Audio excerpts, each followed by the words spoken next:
All right, here is our first blended video of the year. We are looking at lesson 0.2, operations with functions. Our learning target for today will be I can perform operations, add, subtract, multiply, and divide on functions. So by the end of this lesson, this is what you should be able to do. So in order to get here, make sure as we're going through the lesson, you're taking down notes, you're practicing the examples.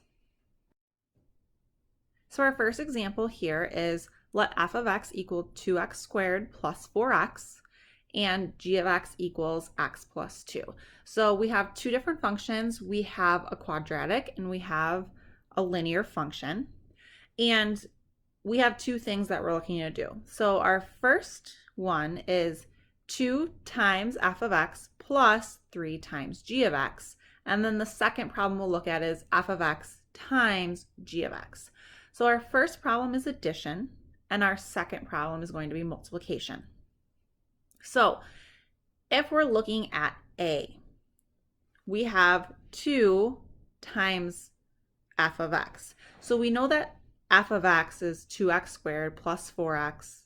So essentially we're going to take 2 times that entire function. So if I were to write that out, I would have 2 times 2x squared plus 4x. So I essentially just replaced f of x with what f of x is equal to.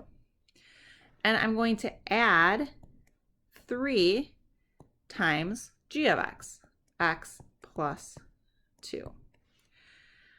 So now I want to go through and I want to simplify. Now I know that when I have a number outside of parentheses, I'm going to go ahead and distribute that.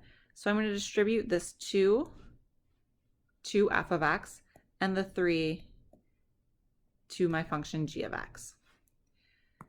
When I go ahead and do that, I have 2 times 2x squared, which is going to give me 4x squared. And then I have 2 times 4x, so I have plus 8x. Then if I look at the next piece, I have 3 times x, which is going to give me 3x. And then I have 3 times 2, which is going to give me 6. Now I've simplified each individual piece, and now I want to see, well, is there anything I can combine? Do I have any like terms?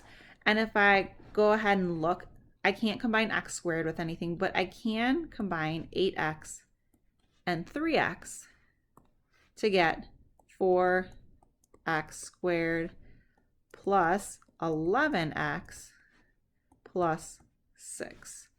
So this would be my answer to 2f of x plus 3g of x. All right, so if I go ahead and look at B, I have f of x times g of x. So I'd like you to go ahead and take a couple seconds and replace f of x and g of x and see if you can go ahead and multiply those together.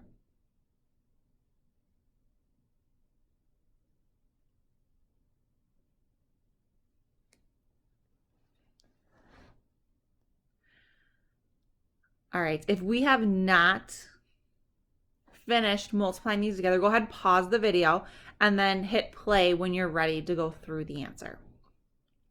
So I'm going to replace f of x with what f of x is equal to. So I have 2x squared plus 4x. And then I'm going to replace g of x with x plus 2.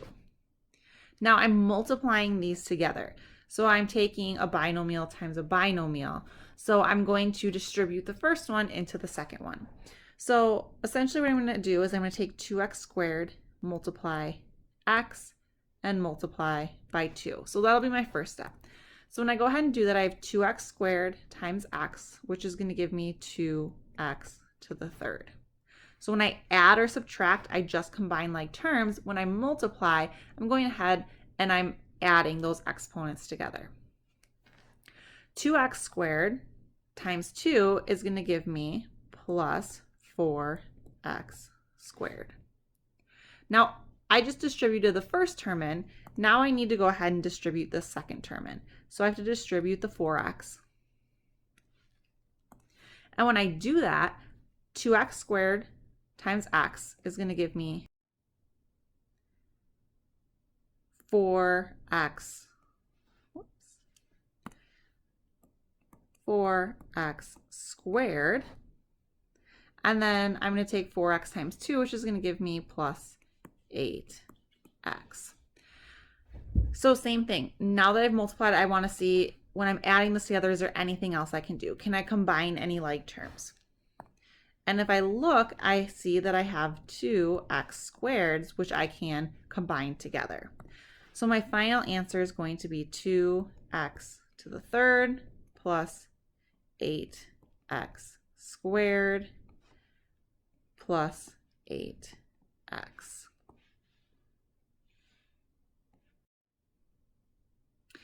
Now looking at example 2, we have two different kinds of functions we're looking at.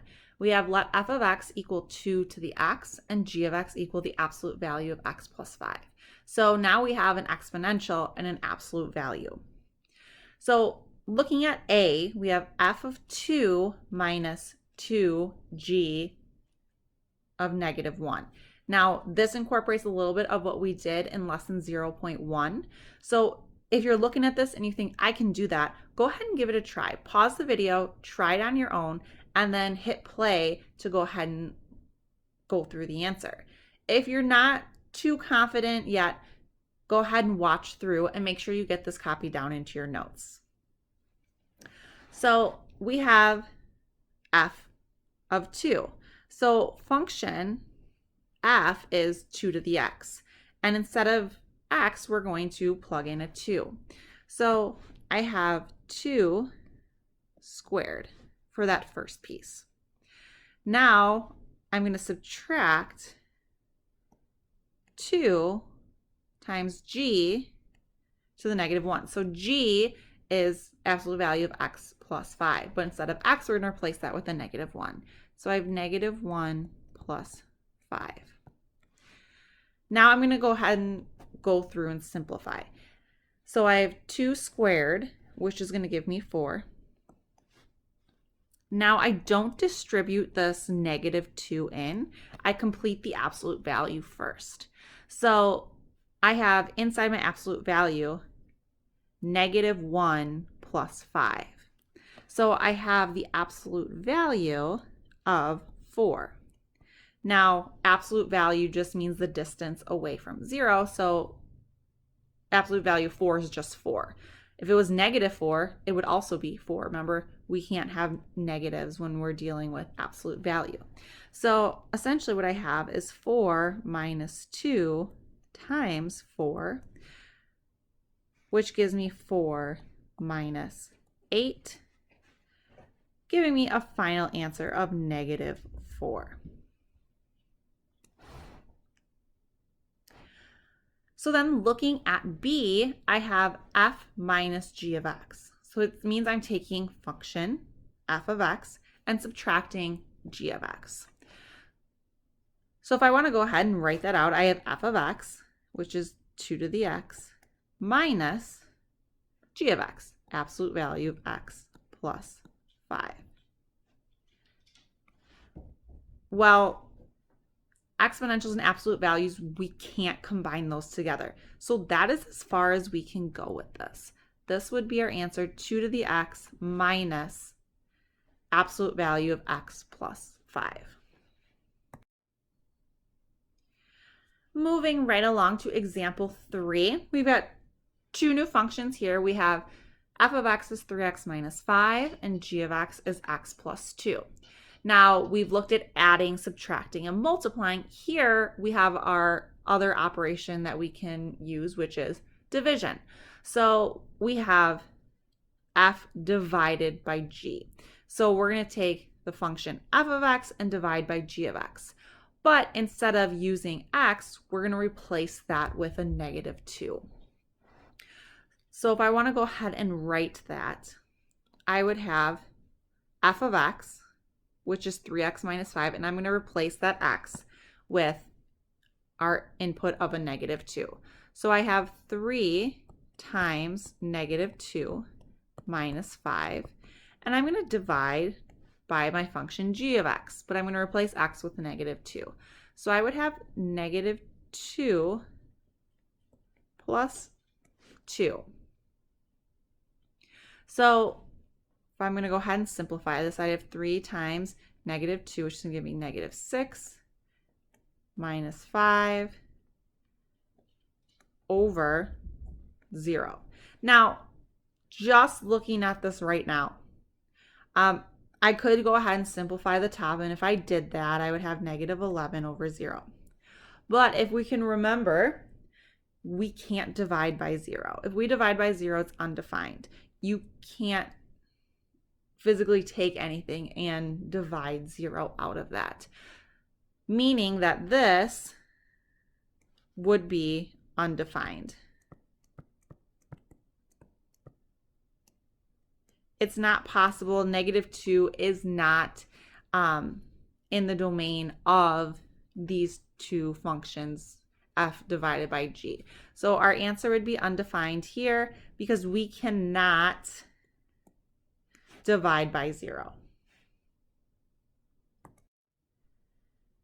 Now coming up to our last example, example number 4. We're looking at division again. We're given these two functions. We're given a quadratic and a linear function, and it says find f of x divided by h of x. List any restrictions on the domain. So let's start by just writing out f of x divided by h of x. So if I were to write this out, f of x is x squared minus 1, and I'm dividing by h of x, so x minus 5. So this is our first piece. That is f of x divided by h of x. Now looking at the second piece here, we want to list any restrictions on the domain. So remember, our domain is our x value, so it's essentially saying, what can x not be? Well, we just kind of talked about that in our last example. What's undefined, what's not possible when we're talking about division, and that's 0 in the denominator. So in order to find the restrictions, we need to figure out, well, what's going to make our denominator 0? And that is what is not possible. So if I'm looking at my denominator right now, I have x minus 5. I want to know essentially what's going to make that 0. So I have x minus 5. If I set that equal to 0, that's going to tell me exactly what is going to make that denominator 0. So to solve this, I would add over 5, and I get x is equal to 5. So my domain is x cannot equal 5.